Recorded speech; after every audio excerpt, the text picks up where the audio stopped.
Hey guys, welcome to this week's podcast episode.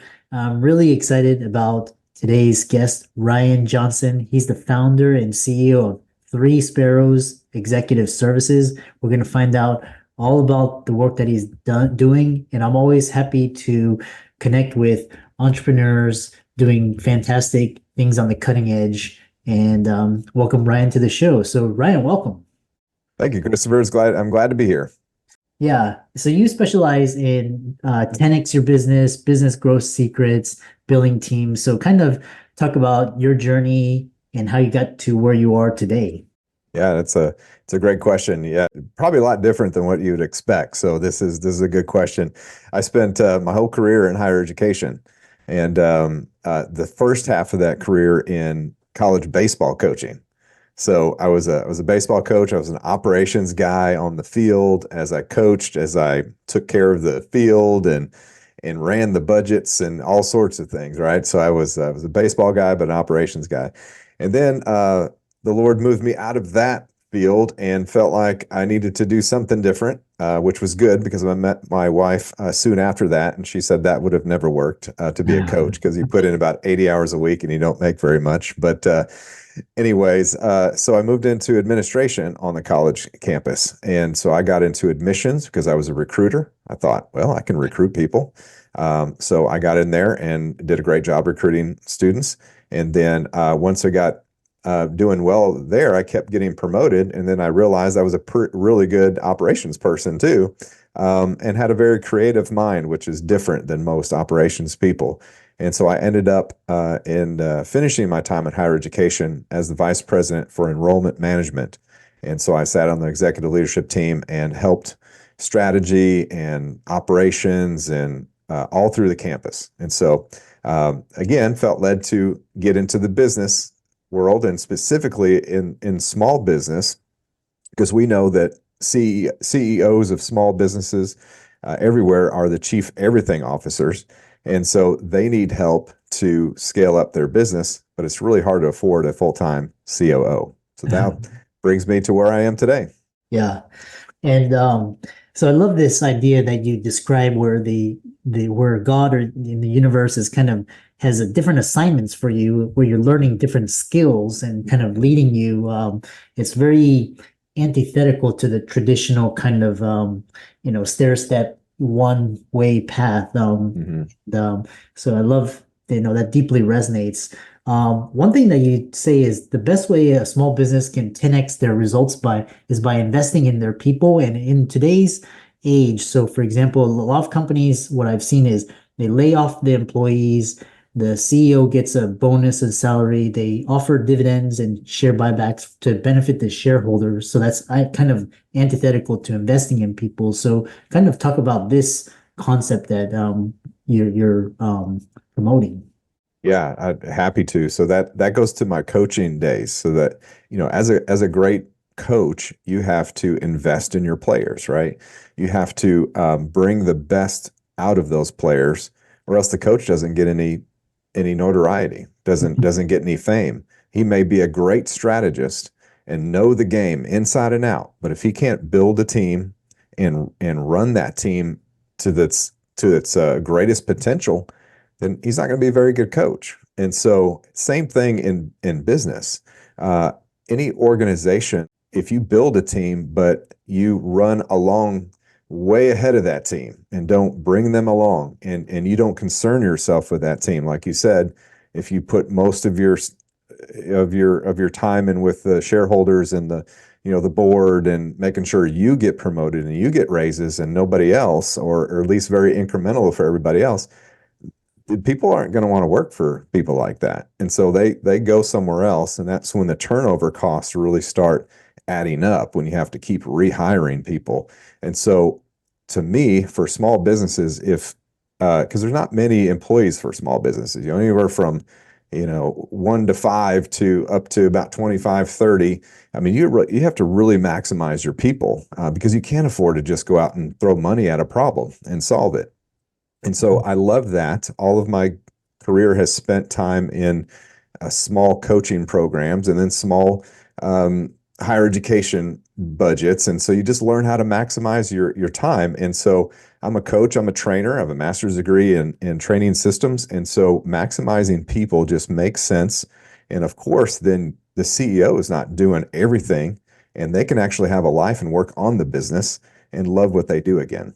So wonderfully said. And one thing that I was curious about is when you talk about, transitioning skills from coaching to the boardroom and kind of share how the skills and strategies from coaching sports also help small businesses scale and succeed. You talked about the people, talk about how it helped you to scale business and grow to Yeah. profitability. Yeah, absolutely. Well, first of all, if the my main concept that I love to talk about, I love to teach, is if everybody takes ownership like the owner, you have a really high chance of succeeding in business.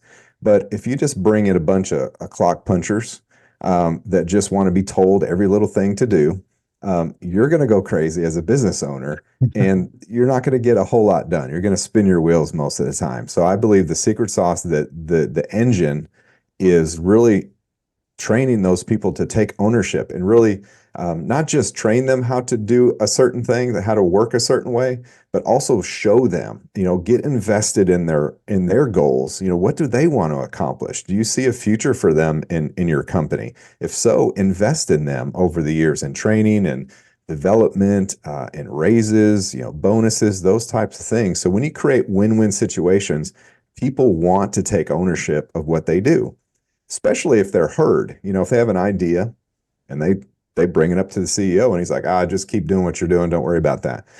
Who wants to take ownership in a company that doesn't want to hear their ideas? That people are actually doing the work. So again, kind of goes back to that secret sauce of everybody taking ownership, but the CEO has to definitely put a system in place to allow them to do that.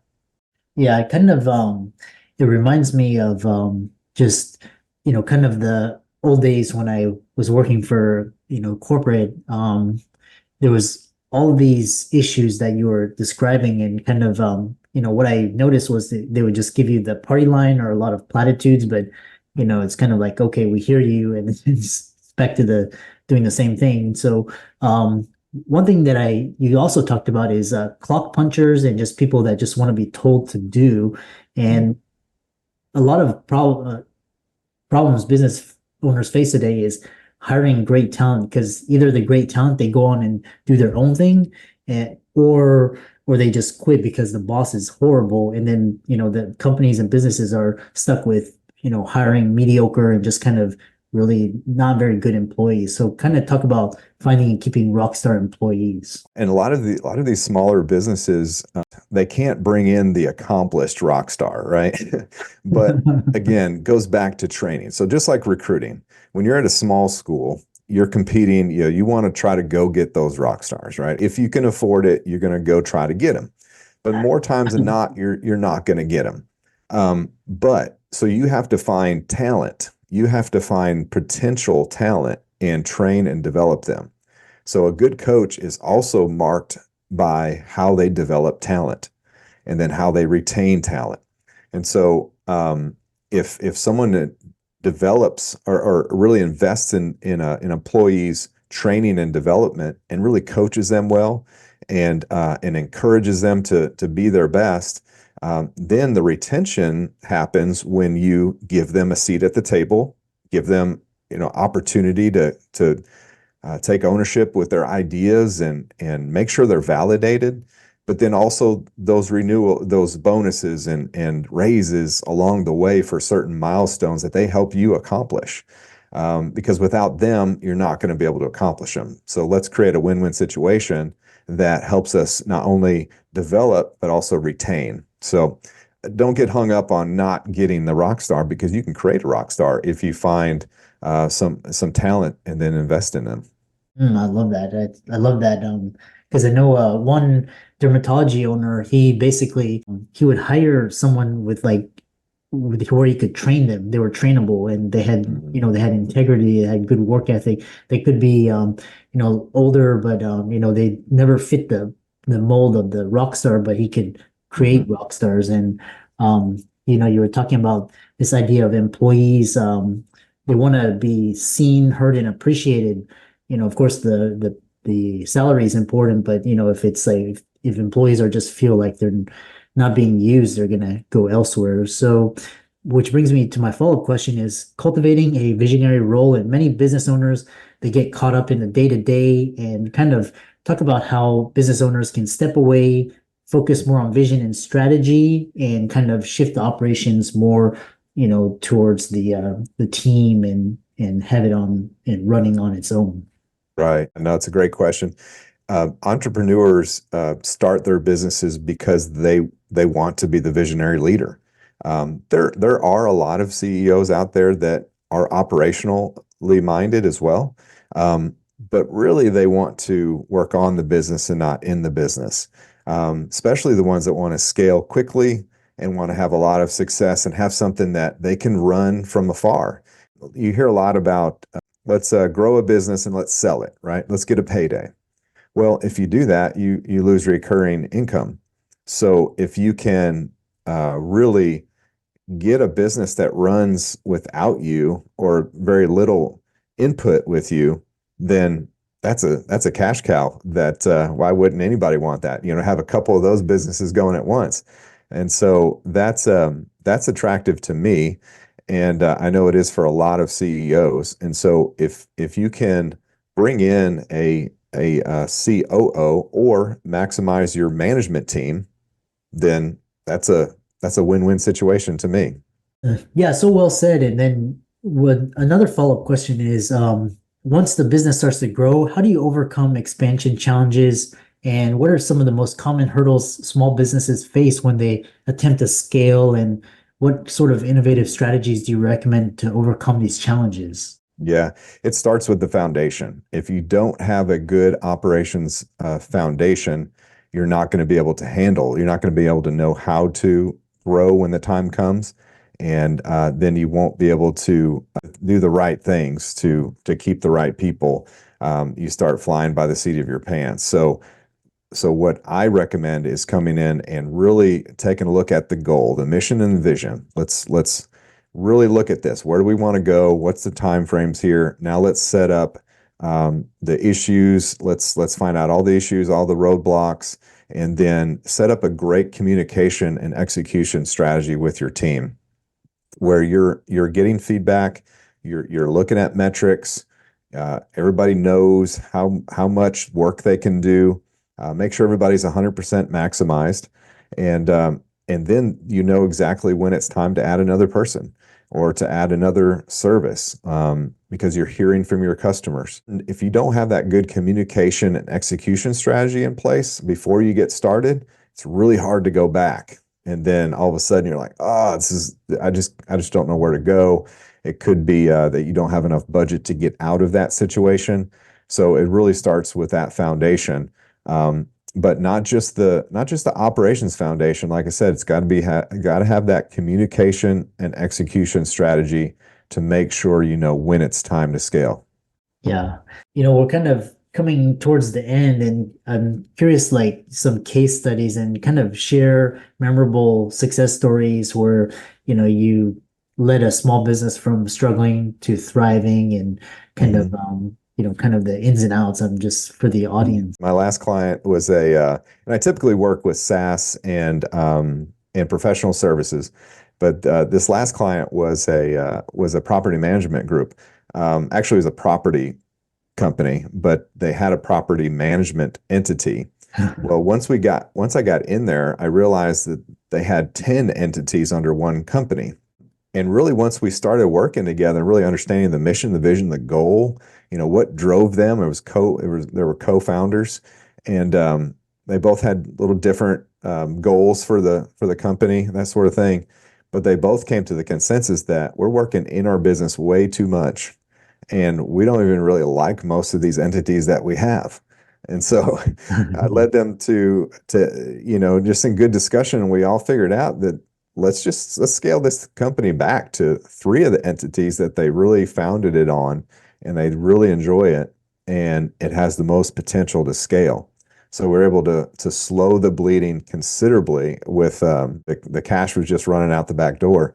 And so we got to slow that and really shift the focus to those three entities that are really going to push them forward and help them reach their personal and professional goals in the future. And they were stressed out. There was the operations were everywhere. No one really knew what they were supposed to do, when they were supposed to do it, and how they were supposed to do it. Yeah. And so that was fun, bringing clarity and really bringing that team together to say, okay, this is what the owners want, and they're great owners, they're great guys, and they just had a hard time articulating that to their team to bring that ownership and buy-in. And so once they realized that, they're like, oh, they're so grateful that the owners brought me in because now they care, right? So they heard from they listened to their employees that said, we need help, and they brought somebody in. So that really validated their concern for them. So that was a fun job for sure to help them clarify what they wanted to do. And now they have the opportunity to move forward and reach those goals they want to reach. Yeah. I love that. What positive way to end it. How can people find out more about you and the work that you do? Yeah, absolutely. My website, 3sparrowses.com. And I've got a couple of free giveaways. So if they just go to 3sparrowses.com/framework, then they'll be able to download a free PDF with an assessment. Actually going to be about to launch an assessment to help them kind of realize where they are and what they need. And then they can have a free strategy session with me as well. And that first download, they don't even need to give me an email. It's just there for them to pick up. So 3sparrowses.com/framework. Yeah. For all the audience, let's thank for a wonderful podcast episode. I really enjoyed it. Very inspiring. And be sure to give Ryan a follow and like on all of his socials, and his resources will be in the links and show notes. And with that, thanks so much for coming on. Really appreciated it.